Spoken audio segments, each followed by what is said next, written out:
sieu l'ausar d'amor, que non vol mangiar ni dormir, ni se'n fredura ni calor, ni non bany, ni non sospir, ni faute nue carage, ni soi contics, ni soi cocciats, ni soi dolents, ni soi gats, ni non dovime sage, ni soi trasits, ni enganats, que partits nen soi amos dats.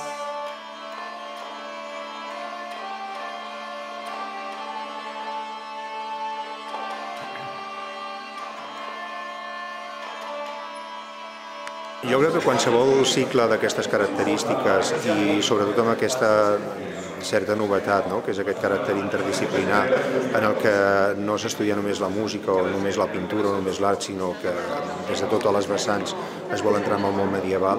Penso que és una iniciativa, com ha dit el regidor, que em sembla molt interessant.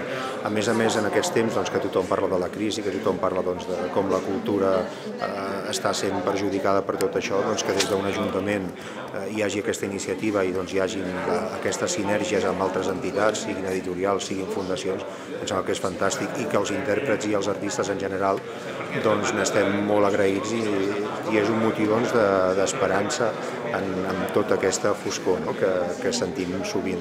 Un producte que podem dir que neix d'aquest treball constant de la cultura col·laborativa. És a dir, en aquests temps que costa fer coses en l'àmbit econòmic, per manca de recursos, no aturem la cultura, reivindiquem la cultura i tirem endavant projectes igualment des d'aquest àmbit de la col·laboració del nostre Iceberg. Doncs a partir d'aquesta confluència ens posem a treballar conjuntament i ho fem d'aquesta manera, divulgant, donant a conèixer l'edat mitjana des de múltiples editorials.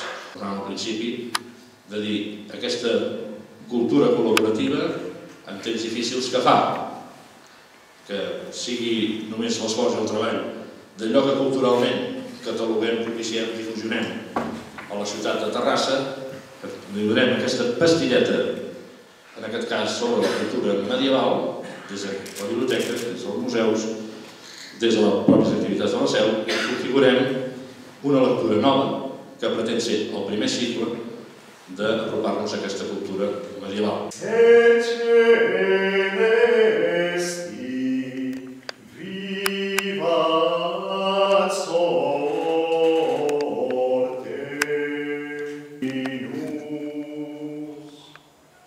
Un dels eixos que defineixen la nostra acció és el vincle amb el món medieval.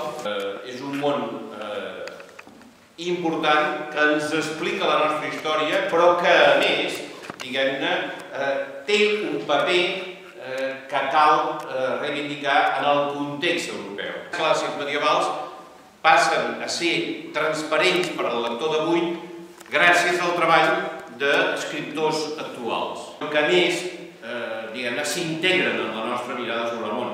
I això que nosaltres fem amb tanta il·lusió, amb tant d'entusiasme i amb tanta exigència intel·lectual, volem compartir-ho amb vosaltres, amb vostès, i entenem que fer-ho des d'Éguera, fer-ho des de Terrassa i des de la Seu d'Éguera, i amb la importància que des de Terrassa es pot projectar el conjunt del nostre país d'aquesta consciència del llegat medieval, és l'espai i l'escenari idoni per, diguem-ne, plasmar aquest... Es va fer a partir de l'Ajuntament i es va fer en primer lloc al Mix dels Clàssics. Però seguidament ens ho vam proposar nosaltres, a tots nosaltres. I de seguida tots a l'unisó ens vam sumar.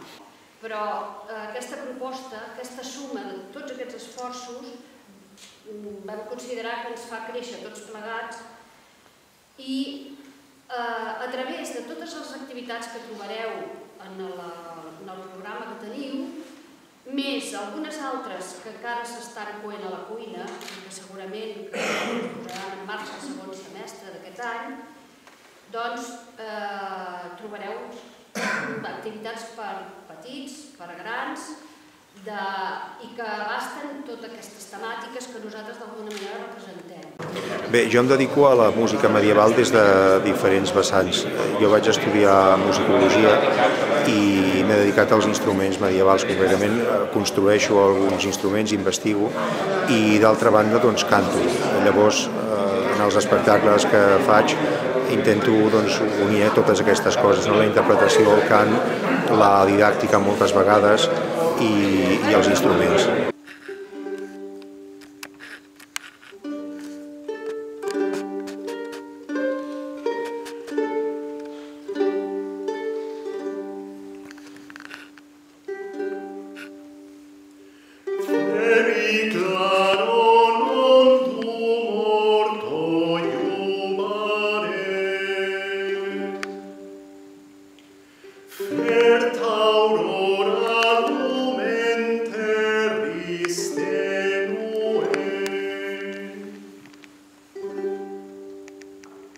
Spicula